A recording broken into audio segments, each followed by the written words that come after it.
The moment security escorted Malcolm Price off Altura Air Flight 3129, the airline thought they'd neutralized just another difficult passenger. What they didn't realize was that they had just removed the silent billionaire whose company powered their navigation systems, managed their booking software, and invested over $4 billion in their operations. Malcolm walked calmly through the terminal, phone in hand, voice steady. Pull the investment. All of it. Effective immediately. For over 2 decades, Malcolm Price had built his tech empire from the shadows. While corporations like Altura Air polished their public image with smiling brochures and performative statements, Malcolm kept tabs on how their internal systems treated people, especially people who looked like him. The Carringtons could whisper their discomfort. The flight attendant Mara could glance at his ticket twice. The security guard, Brian Hale, could mutter, "You people," under his breath. But what they never expected was that casual racism could cost them everything. That Thursday began like any other. Malcolm, dressed in a charcoal gray shirt and worn-in jeans, strolled through Gate 12 of Marquette International 2 hours early as always. Despite his understated wardrobe, the timepiece on his wrist was worth more than most people's annual salary. But he didn't flaunt it. He never did. Blending in was part of his quiet armor. Flight 3129 to Chicago now boarding, first class and priority members, the intercom chirped. Malcolm approached the counter, handed over his boarding pass and passport. The gate agent smiled, recognizing his loyalty status. "Mr. Price, welcome back. We've upgraded you to seat 2A. Enjoy your flight." With a polite nod, Malcolm thanked her and began walking toward the gate.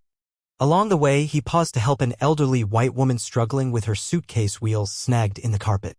She looked up at him gratefully. "Such a gentleman. My grandson could learn a thing or two." Malcolm smiled. "These carpets are always out to get us." From the corner of his eye, he caught a glance of a man in a tailored suit and his wife eyeing him with tight-lipped suspicion. He recognized that look. He'd seen it since childhood. In first class, Malcolm stored his bag and settled into 2A. He was skimming emails when the man and his wife stopped in the aisle. "I believe you're in our seat," the man said with thinly veiled hostility. Malcolm glanced at his ticket. "Nope. 2A is mine." The woman forced a brittle smile. "I'm Jessica Carrington. This is my husband, Blake. We're in 2B and C." Malcolm stood to let them in. Jessica clutched her designer purse in her lap instead of stowing it under the seat. Her knuckles whitened. Moments later, Blake flagged down a flight attendant. "Excuse me, miss. Are there any other seats available in first?" The attendant, Mara, looked between Malcolm and the Carringtons. "I'm sorry, sir. First class is fully booked." Mara turned to Malcolm. "May I see your boarding pass?" Malcolm raised an eyebrow but complied. "Is there a problem?" "Just routine," she said, scanning his information longer than necessary. She hadn't asked to see the Carringtons' passes. Malcolm kept his cool. As the plane continued boarding, Mara returned again. "Sir, I'll need to check your boarding pass once more." "This is the second time," Malcolm replied evenly. "Is there a specific issue?" "He's being uncooperative," Blake muttered. Jessica added, "We feel intimidated." Malcolm blinked. "I've said less than 10 words. "There it is again," Jessica said, loud enough for Mara to hear. It hit him like cold steel. This wasn't about policies. This was about perception. Mara left to speak with the captain. A college-age girl a few rows back subtly raised her phone and began recording. Minutes later, 2 airport security guards boarded the plane. "Sir," said the taller one, "you'll need to come with us." "On what grounds?" Malcolm asked. "The crew has reported disruptive behavior." "I haven't been disruptive." The second guard stepped closer. "Please don't make this difficult." Malcolm stood calmly, retrieving his bag. As they escorted him out, the second guard leaned in. "You people always think the rules don't apply." Malcolm didn't flinch. He just kept walking. At the gate, he found a quiet corner and dialed his team. "Pull every investment from Altura Air. Now." Within minutes, social media lit up. A video of a black man being removed from first class while silent and cooperative. The caption, "Flying while black." Again. By the time Malcolm entered his office on the 72nd floor of the Orion building in Manhattan, the video had over 2 million views. His chief of staff, Damian Lee, handed him a tablet with financial reports. Altura's stock dropped 4% in the last hour, and they haven't figured out who you are yet. Not yet, Malcolm said. But they will. In the next room, Malcolm's legal team waited. Talia and Gwyn, his general counsel, stood. We've prepared slander claims. But you're not here to sue them, are you? Malcolm shook his head. We're here to expose them. Behind him, the screen lit up with the holdings of Price Strategic Ventures. One subsidiary in particular stood out. Aviantis Systems, the software backbone of Altura's operations. They depend on our systems to book, schedule, and fly, Malcolm explained. And they're about to learn what happens when you weaponize racism. That same afternoon at Altura's corporate HQ, CEO Donovan Kingsley was reviewing quarterly earnings when his assistant burst in with a tablet. You need to see this. Donovan watched the video, his expression unreadable. Kendra Frost, head of PR, arrived minutes later. We're preparing a statement, passenger safety, standard protocol, the usual. Not enough, Donovan growled. Make it disappear. You can't bury this, Kendra warned. It's already viral. Meanwhile, Jessica Carrington barged in. That man? I think he's someone important. Donovan waved her off. He's just another nobody looking to play victim.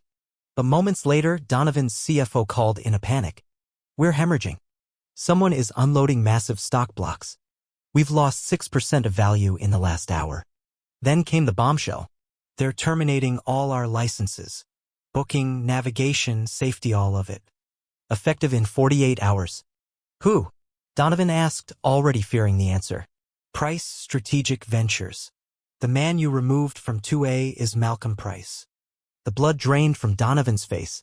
Across the city, Malcolm dialed a number. I want every discrimination settlement Altura's buried. Talia, dig deep. They found 8 NDAs, but Malcolm wasn't done. Find Nadine Carter, he said. She was their compliance officer before they fired her for raising concerns. That night, Nadine sat on a small couch in her Atlanta apartment, suitcase half-packed for a relocation job she didn't want. Her phone rang. MS. Carter? My name is Damian Lee. I work with Malcolm Price. He'd like to meet. Within 24 hours, she was in his Manhattan office, holding a folder with the receipts. Emails, training manuals, internal memos. All showing systemic racial targeting. Damian looked stunned. They trained gate agents to watch for urban speech patterns and unusual attire in first class? Nadine nodded. It's more than bias. It's a policy. Malcolm asked one question, will you help us change everything? She said yes. By the next morning, Altura's market cap had dropped another 12%. News headlines screamed, Altura's undoing? Discrimination video sends Airline into freefall. Kendra begged Donovan to issue an apology. He refused. Then came the leak. A staffer in Altura's PR department recorded Donovan using a racial slur in a private call. The audio was leaked to every major network. By sunset, Donovan Kingsley had been fired. Malcolm stayed quiet through it all. Then, when the time was right, he granted an exclusive interview. I'm not here to destroy Altura, he told the reporter. I'm here to rebuild aviation, so no one ever has to go through what I did. Then he unveiled its next move. Nimbus Air. A new airline. Minority-led. Equity-built. Technology-driven.